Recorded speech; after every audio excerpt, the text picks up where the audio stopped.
when I'm not dreading that awkward moment where someone just holds their phone out wanting you to read some meme that they found, and then I have to pretend like I'm actually going to read it because I'm clearly not going to actually take the time to focus my eyes and read something. So I just kind of fake laugh and be like, haha, and then wait for them to take their phone back. When I'm not doing that, I like to answer questions that I get on YouTube, so let's get to it. Sean, any advice on nailing minor 9 chords? That fingering is a doozy to switch to. Yes, I'm a huge proponent of the minor 9 chord. I use it in a lot of the times where I play songs live and stuff, and it's actually really easy. I think the most common minor 9 is probably this one right here. Right? A minor 9. Let's really quick talk about what a minor 9 chord is. It's a minor triad. So a 1, 3, 5 minor, or a 1 flat 3, 5, and then a minor 7, right? You had the 7th there, the flat 7, and then the 9. Okay, so it's a 1, 3, 5, 7, 9. If you look at it in terms of the minor scale, right? So if you take a minor bar chord like this is the bad way to do it, by the way, bad relative. So if you take a regular A minor bar chord, 5, 7, 7, 5, 5, 5, lift your pinky up.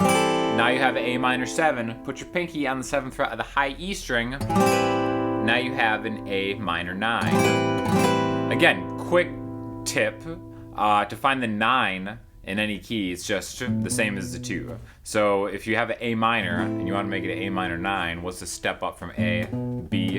That's going to be the 9th note, right? But yeah, this one as a bar chord can be kind of interesting to get to. It can be difficult because it is a bar chord. I prefer this minor 9 chord voicing. So this is a D minor 9. I'll show you where you can use it in different spots. But basically, your root note is right here, the middle finger 5th fret of the A string. Its minor 3rd is going to be the 3rd fret of the D string. And then your ring finger and your pinky are going to go to the 5th fret on the G and B string. Okay?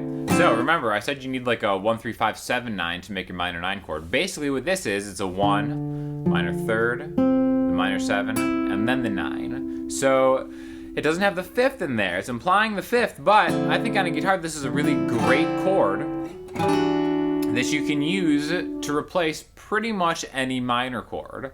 Now, technically, the 3rd note in a key, like if we just do these in the key of G, right? G, A, B, B minor 7 would look like this. If you had a B minor 9, really we're adding a C sharp to that, which isn't in the key, so you can't use it on the 3rd degree, but whatever. Back to this chord voicing, right? I think a great place to use this is when you're switching back and forth between a minor 11 or a minor 7 chord voicing. I've done a couple videos on this, how it's like one of my favorite ways to play minor chords is just like this.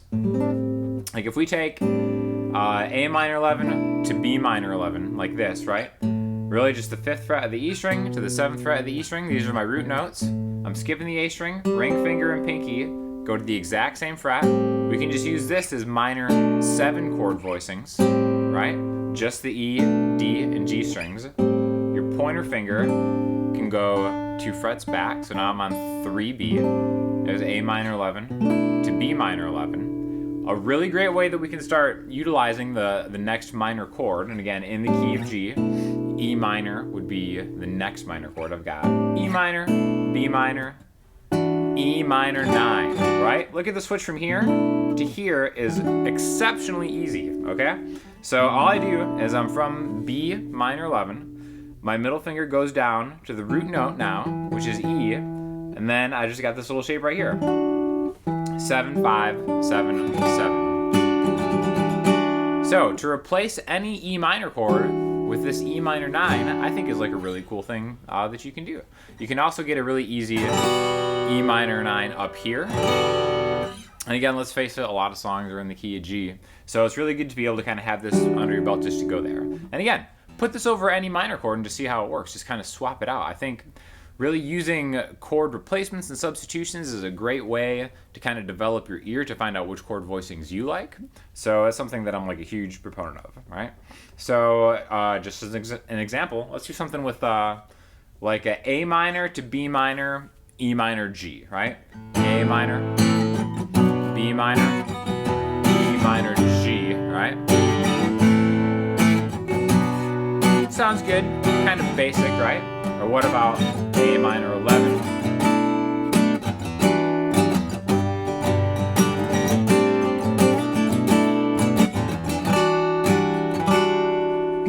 again, it really just gives a total different character to what's a pretty simple chord progression, right? And it's not that hard to do. It's a lot easier than the bar chord version, and it kind of, really hammers home a different type of melody. And that's why it's great to learn different chord voicings for the same chords, because one might work for a certain melody over another just because of the way that those notes are arranged and what's implied and stuff. So, like I said, can't learn too much about different chord voicings and different fingerings all over the guitar, but that right there is my favorite minor 9 chord voicing. Get it in your toolbox. This is the best song you've done. Thank you so much. This was on the behind the scenes making of Juliana video that I posted the other day. It's actually getting a good amount of streams on Spotify, so definitely appreciate everybody who's checked it out. And if you haven't, I will link it in the description because, again, people seem to like it, so maybe you're missing out. You lost me at hello. Your theory for teaching is good, but check your presentation. Too wordy and acronyms need a template. Re-listen and edit. Just saying, not a sermon. I did learn how to play Blackbird from your video, thank you, and that's not sarcastic. I don't think I've ever gotten saltier, more crass feedback than in that comment, and then at the end, just kind of profoundly thanking me for everything that I've done. He seems to have taken issue with the entire video, except the whole point that it actually helped him out immensely, and he's very grateful for it. What is the trick to playing an E flat chord? My hands aren't small, but I have trouble reaching this one comfortably. Best way to play an E flat chord is just to tune your guitar down a half step and play an E chord. But besides that, the thing that I think is really easy to do is just take a D major chord, right? And then just go a fret higher, and then not play the open D string, okay?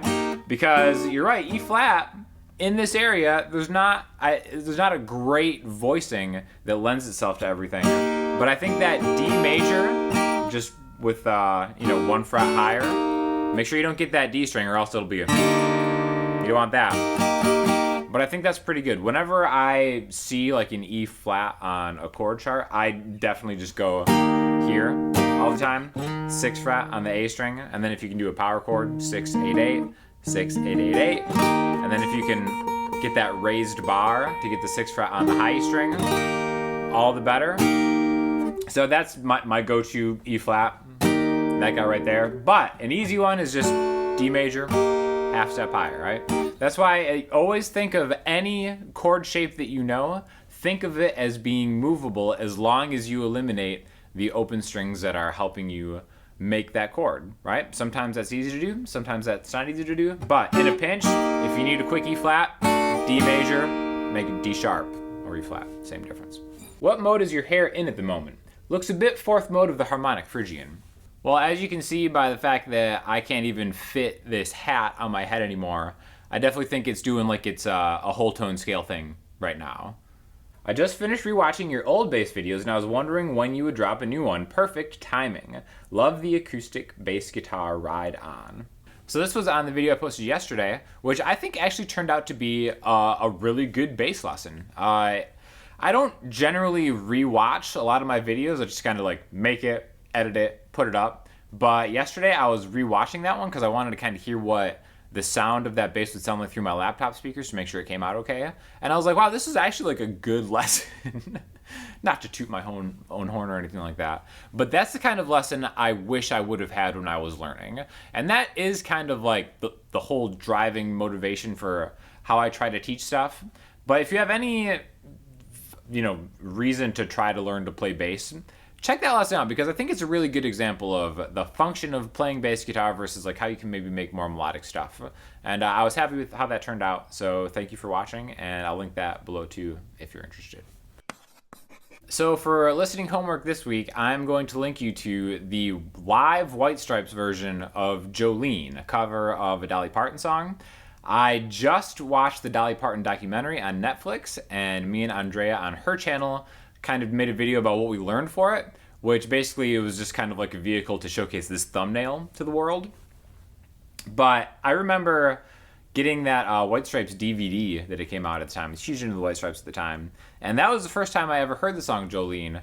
And it's funny, even though like the Dolly Parton Jolene is obviously iconic, because I heard that White Stripes one first, and because that was like one of my favorite bands at the time, that'll always be the version that I think of first, right? No matter how wrong that may be to some people. But I just think it's awesome, and it's just so much just raw energy and emotion from Jack White. And it's a great version. So check that out. If you have any questions or comments, hit me up in the comment section, Instagram, Twitter, or the website. I'll talk to you all soon. Thanks a lot.